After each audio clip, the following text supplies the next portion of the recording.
You're just not viable. If your kid, what's your driving age, 16? Okay, you're unlucky. If your driving age, that kid doesn't have a social life unless they have a car, let alone your wife, your mother, your grandmother. You know how much each car costs according to AAA a year?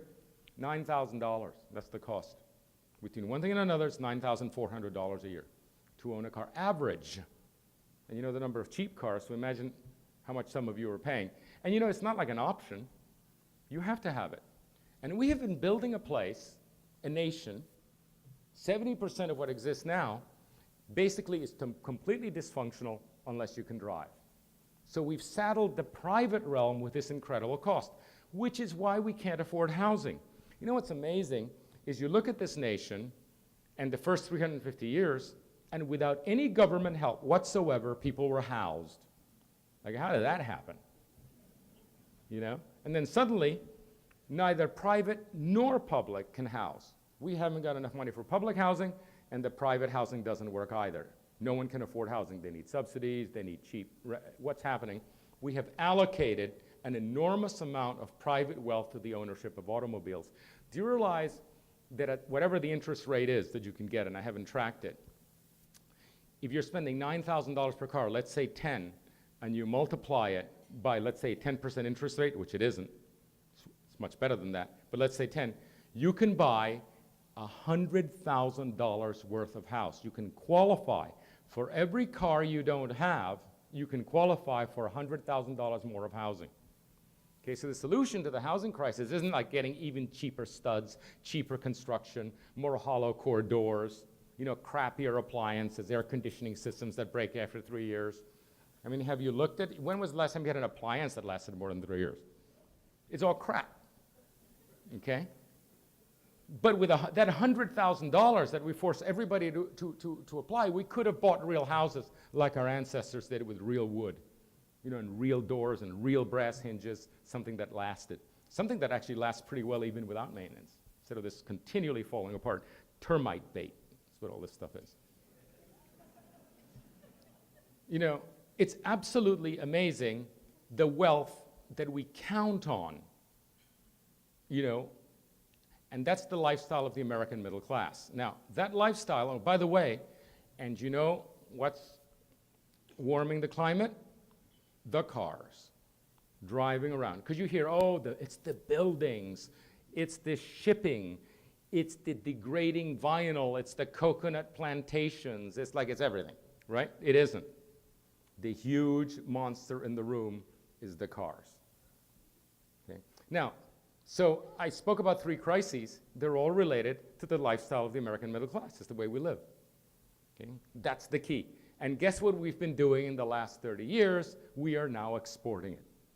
We have taught the Chinese how to build Orange County, California. We have taught the Russians how to build Orange County, Florida. And places like Beijing, they're buying 800,000 cars a year, just the province. So what's up with that?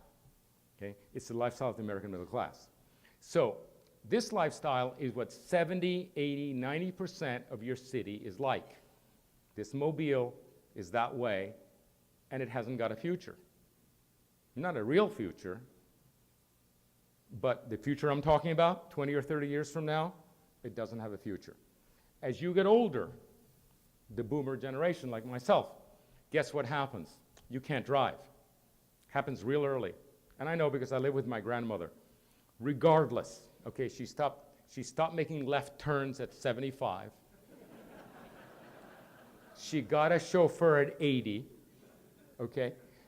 At 90, her chauffeur was 80. I have a picture of the 2 old folk. Okay, they were absolutely a danger, but she walked till 98. Okay? We can walk a lot more than we can drive. So all of us guys out there, and women are gonna last longer than the men, out there, all that suburbia, that's completely ill-fitted to the baby boom generation, really ill-fitted. You know, we stop driving at night, we stop going to parties, and eventually we can't even feed ourselves, so we go to a retirement community, which is usually a horrible cartoon of a life, not unlike a really, really bad prep school. with a cafeteria and all that, okay, at greater cost. And then you know what's coming up? And then there's the Xers. Then the Ys are coming up, the echo boomers. My friends' kids. They grew up in the suburbs. The suburbs have no magic for them, and they're mobbing the cities. Not only are they living in closets in Brooklyn, not only are they pioneering wherever they can downtowns that have given a chance, not only are they leaving for places that have urbanism, all the kids you lose to Portland, Seattle, New York, Boston, the kids that don't come back because they love cities. They know what a kind of desiccated time they had as children. They love cities, okay? And who's going to buy all those houses in suburbia? So here you have the great demographic boomers and then the echo boomers, the two great markets, and they don't like the suburbs. Do you think that's going to hold value out there? Well, when I drove in, I saw a whole bunch of places that were already sliding. One shopping center after another, under-maintained. Like when you're somebody like me, you're kind of like a doctor. I can look at you. If I were a doctor, I could look at your eyes and I could tell what's up with you. You know how you can look at people. Well, I can do that with cities. And all that stuff out there is sliding. None of it is getting better, not one bit of it. It's all sliding back into the muck. Okay, so you have this tremendous potential belt 20 years out of future slums. That was identified a long time ago. You know who saved a lot of that first generation future slums in America? The first generation abandoned, the 1960 shopping centers? The immigrants. The Central Americans, the Vietnamese, the tribesmen, all these unfortunate people that we still let into this country, they actually inhabited those out-of-date subdivisions from the 50s. They inhabited the shopping centers. They opened their little shops there, and they saved our bacon. Because already 10 years ago, we could tell that we were having a new slum. So they're in, but they're going to move out as well. They're going to be moving out, and we're going to have a problem. So now we're talking about the future, and the future here, the future 20 years out, and the 21st century in general, consists of two things. You have to get this downtown working on all cylinders as soon as possible. And you know this. I think most of you here are sympathetic to that.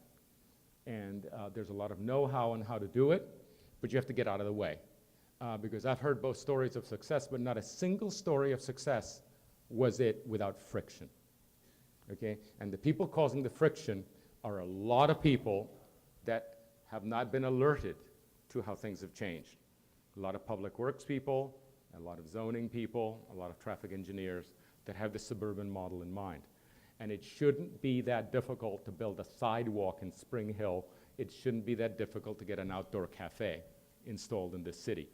The kind of effort that it takes to install an outdoor cafe in this downtown is what normally used to take to build a Capitol building in Portland.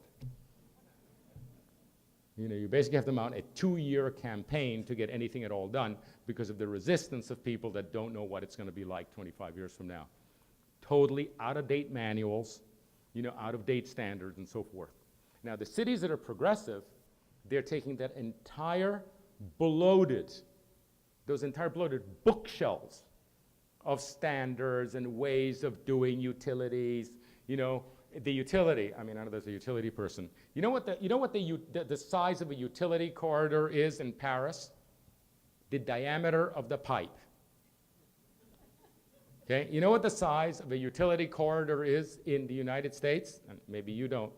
It's the width of the truck that's going to service it, plus the swing of the doors on either side simultaneously, plus the pair of overweight utility linesmen that are bending over like this.